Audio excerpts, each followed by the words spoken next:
Komisi Nasional Hak Asasi Manusia batal memeriksa Irjen Ferdy Sambo, tersangka sekaligus aktor utama kasus penembakan Brigadir Yosua Huta Barat. Hal ini terjadi karena Ferdy Sambo masih menjalani pemeriksaan intensif oleh tim khusus penyidik di Makobrimob Kelapa II Depok.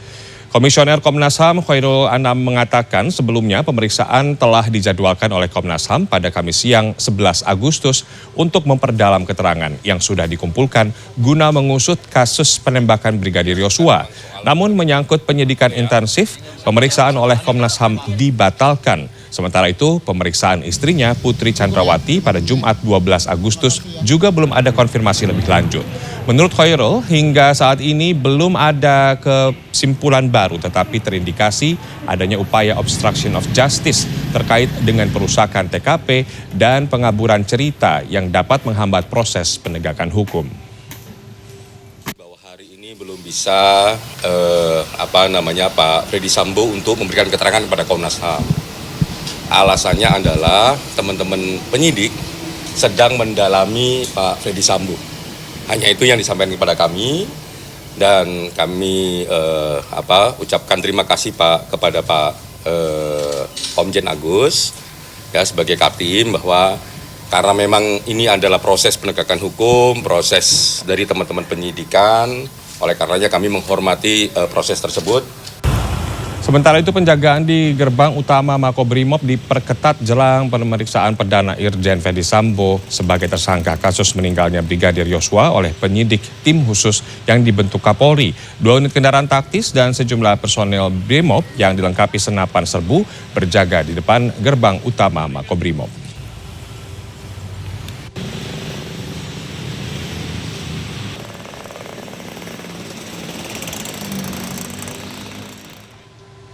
CNN Indonesia mendapat puluhan rekaman eksklusif kamera pengawas yang menunjukkan perjalanan dan aktivitas sejumlah pihak diduga terkait tewasnya Brigadir Nofriansyah Yosua Huta Barat alias Brigadir Yosua pada Jumat 8 Juli 2022. Dalam rekaman CCTV, Brigadir Yosua terakhir terlihat ketika ia meninggalkan rumah pribadi Irjen Ferdy Sambo sekitar pukul 5 sore.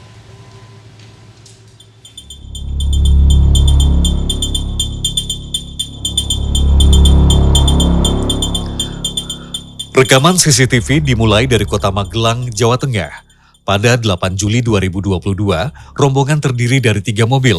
Masing-masing mobil patwal lintas, MPV hitam dengan plat B1MAH, dan mobil SUV hitam dengan nomor polisi L1973ZX yang membawa rombongan Putri Chandrawati dan Brigadir Yosua.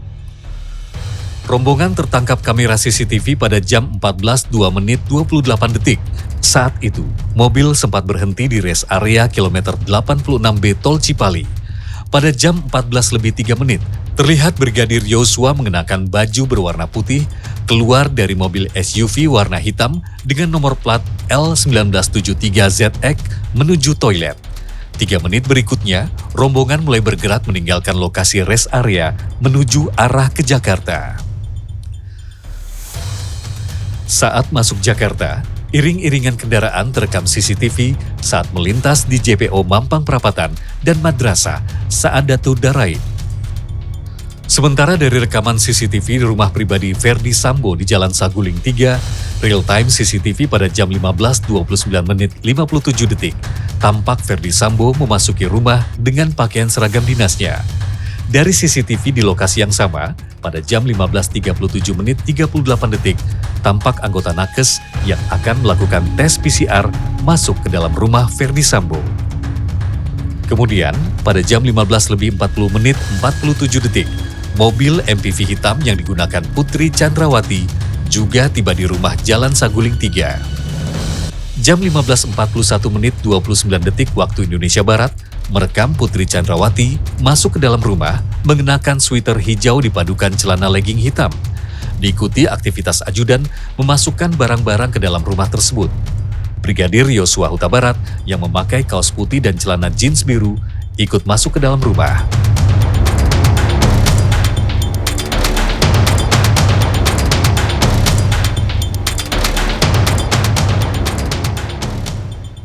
Kemudian, terlihat Putri Chandrawati melakukan tes swab PCR di teras rumah. Hingga jam 15:49 dan 05 detik, di rumah ini masih terekam aktivitas yang dilakukan Brigadir Yosua, seperti memasukkan koper serta pakaian ke dalam rumah pribadi Sambo dan Putri. CCTV juga merekam Brigadir Yosua dan Barada Richard Eliezer ikut melakukan tes PCR, hingga keduanya terlihat keluar dari dalam rumah Sambo. Pada jam 17:05:32, Putri Chandrawati dengan busana yang sama berjalan keluar menuju mobil MPV hitam. Pada jam 17:10:03, tampak Ferdi Sambo keluar dari dalam rumah menuju ke mobil SUV hitam. Kembali ke rekaman CCTV. CCTV di Kompleks Duren 3 merekam mobil SUV hitam yang ditumpangi Ferdi Sambo dikawal motor patwal melewati Jalan Duren 3 Barat arah ke rumah dinasnya yang kini disebut sebagai tempat kejadian perkara di mana Brigadir Yosua tewas. Di antara waktu inilah, sekitar jam 17:06 hingga sebelum jam 17:23, Brigadir Nofriansah Yosua Huta Barat diduga dieksekusi Barada Richard Eliezer atas perintah atasannya, Irjen Ferdi Sambo. Pada jam 17:23:18, tampak Putri Chandrawati datang kembali ke rumah pribadinya di Jalan Saguling 3. Namun, Putri datang memakai busana yang berbeda dari sebelumnya. Ia datang memakai set baju piyama dengan celana pendek berwarna hijau. Mulai saat itu, CCTV di kediaman pribadi Sambo dan Putri Chandrawati sudah tidak pernah merekam kehadiran sosok Brigadir Yosua.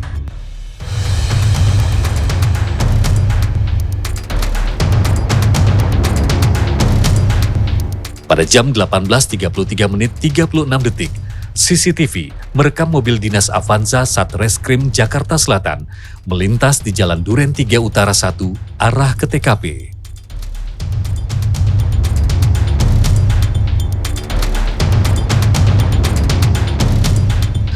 Selain itu, ada pula mobil Pajero Provos diikuti ambulans, mobil Avanza hitam dan mobil Grand Vitara Provos melintas di Jalan Duren 3 Utara mengarah keluar dari Kompleks Polri. Perjalanan iring-iringan kendaraan dari TKP ke Rumah Sakit Polri terekam CCTV dari 7 titik.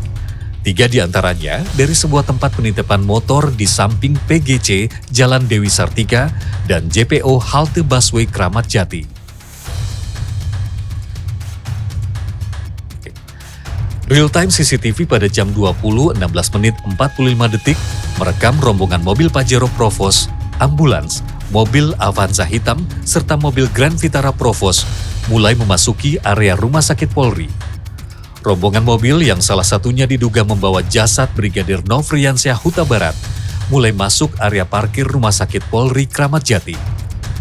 Saat masih hidup, Brigadir Yosua hanya terekam berada di rumah pribadi Sambo dan Putri di Jalan Saguling 3. Tidak ada rekaman CCTV yang memperlihatkan aktivitas Brigadir Yosua, Ferdi Sambo serta Putri Chandrawati pada 8 Juli 2022 di rumah dinas Ferdi Sambo di Kompleks Polri Duren 3, tempat di mana Brigadir Nofriansah Yosua Huta Barat dinyatakan tewas. Kasus penembakan Brigadir Yosua menyita perhatian publik. Beragam spekulasi muncul termasuk ragam pendapat atas institusi penegak hukum ini. Lalu apa pendapat masyarakat terkait kasus penembakan Brigadir Yosua? Kita simak warga bicara.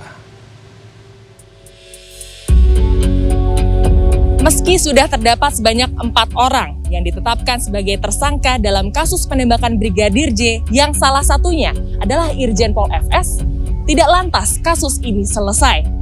Beragam spekulasi masih terus berkembang sebab penyidikan dan penyelidikan masih terus dilakukan oleh tim SUS. Di titik ini, masyarakat masih harus bersabar menanti hasilnya.